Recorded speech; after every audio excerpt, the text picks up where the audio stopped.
Mm-hmm. which I liked that film, which is a boat. It's still a $10 million movie, but it's a boat and a guy. And I thought, what story can I tell with a guy? Mm-hmm.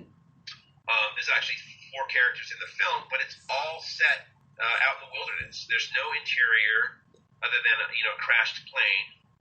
It's about a faithless pilot who crashes his plane in the remote wilderness and finds out that more than just his survival is at stake. And it's for lack of a better term, it's a faith-based film. Mm-hmm.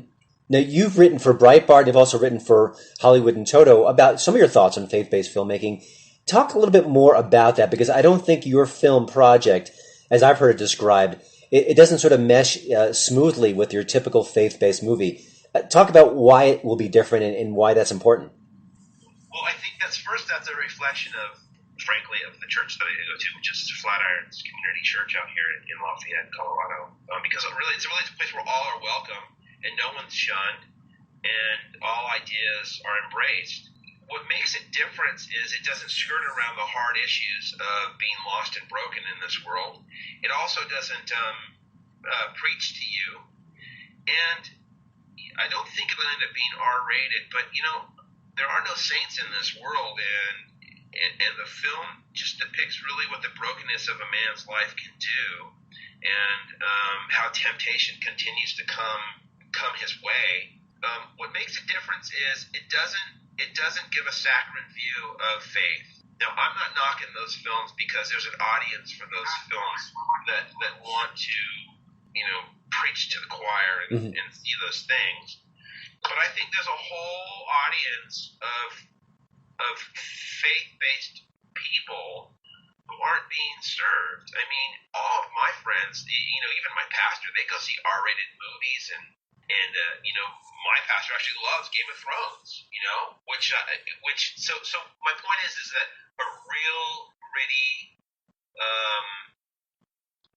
real life films, I don't feel are being made in the faith-based world. Mm-hmm. It's interesting. I feel like faith-based filmmaking has gotten better in recent years. You've had bigger stars, better budgets. The production values have been slicker, but I don't think the box office has really followed like you think it would. Do you think that's maybe part of the issue, that there needs to be some of that grit in there, and in addition to all the other stories we're seeing? Yeah, but here's my point of making a faith-based film.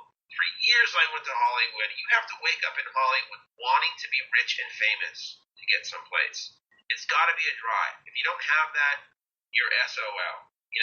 Mm-hmm. For me, I can't speak for other people, but my point in making this film is to spread the gospel in a way it hasn't been heard in faith-based films. If it makes money, that's great. That's one of the points. But I believe that if I lead myself into this wanting to share a message that's helped me and others in a way that's reliable, you have to make a faith-based film that lets the viewer belong in the story before having to believe in its message. And to do that is what I feel I'm called to do.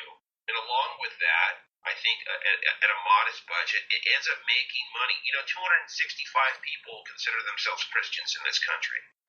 So it has a built-in audience. Mm-hmm. It's something that you can go around and show to big churches around the country. And on top of that, what your general film can't do, that a good faith-based film can do, is create a study guide to go along with it, where you can get into small groups and discuss the film and talk about whatever scripture might apply here or there. So I think it has a wider involvement a good faith-based film does. Gotcha. When you think about the production as it kind of swings into gear, what keeps you up at night? What's the one thing about this whole process? Because there's a lot of moving parts, and you are, in a sense, a first-time filmmaker, even though you have the screenwriting chops and the acting chops. What sort of nags at you when you think about the project, as far as, I hope I can do this, or I hope I can get this right? I'm pretty confident I can do it, for starters. I'm not worried about that. Mm-hmm. It's weird, because there are a lot of things I've worried about in the past, whether it was like, am I going to remember my lines tonight in Shakespeare? Or, there was a time too, will I be sober enough to do this scene? It's a really strange feeling, Christian, that and you know what, I'm somebody who used to be a very liberal secular person in Hollywood, and I used to laugh when I would hear people say what I'm about to say, but I just feel like I've been called to do it. Now, to answer your question specifically, I think the only thing that I harangue about is raising the money, finding the money. But again, I just think that's going to come because of the way this has come together so fluently. Gotcha. I want to talk a little bit about the recent presidential election, and I want to get your thoughts on Hollywood's reaction. I mean, I've written about this quite a bit about the different personal reactions, the kind of the industry's reaction. But if you had a Hollywood studio executive and you could bend his or her ear, what would you say about the next 4 years or about reacting to Trump, if a studio head should react at all? I don't know that they should react at all. You know, look at most of my friends are liberals. I'm a registered libertarian. Just want to be left alone and pay my taxes. But you know, something that really rings true for me, something that my pastor said, is that no matter who wins, he serves a king first. You know, so he puts his faith first.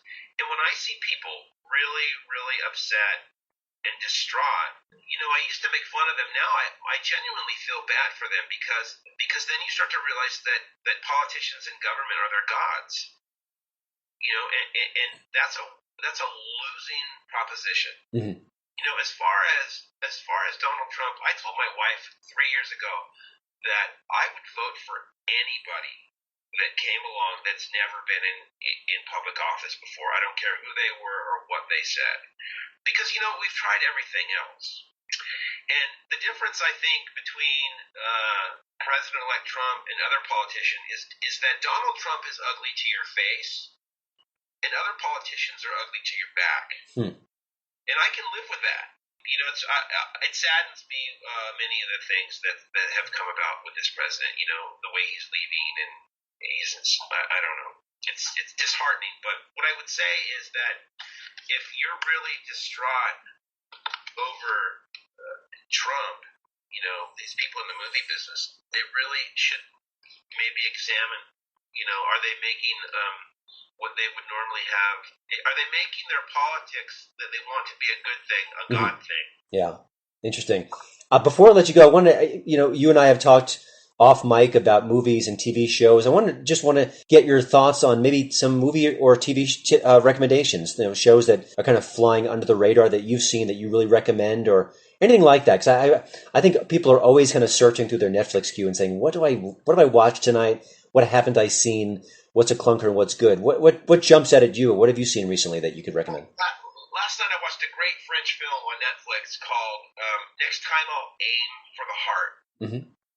And it's very loosely based on a true story about a French policeman who was a serial killer.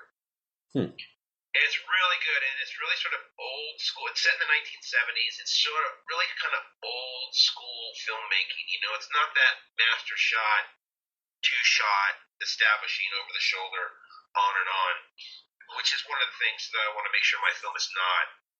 You know, if you really like slow meditative films, I tell people to seek out and watch Andrea Tarkovsky's Stalker. I don't know if you've ever seen that. I haven't, no. But it's an amazing film that you can. It's one of the greatest films ever made. If you ask real film nuts. But I'll tell you what, the best film that I've seen from a writer, actor, director perspective is Hell or High Water. That's great. It's a great movie, and what makes that movie great is it's simple and it's specific.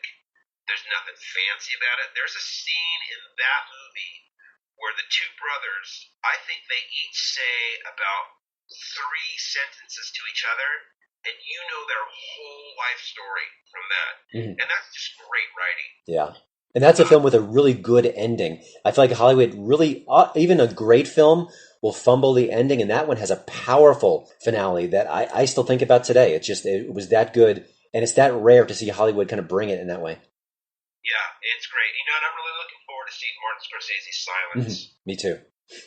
You know, and you know, on this topic, I think that, you know, with what you're doing with Hollywood in toto, and you know, giving people an opportunity to have a different perspective on Hollywood and on pop culture, because, you know, I knew Andrew Breitbart, And he always said that the culture was upstream from politics, and that's proven to be true. And never more so than today, frankly. Absolutely. And I think that in 5-10 years from now, when you have even more success, I think people are going to look back on people like you and John Nolte, who were the early writers and arbiters of looking at Hollywood from a different perspective, because there's a whole bunch of people out there that don't watch Saturday Night Live because it doesn't say anything to them.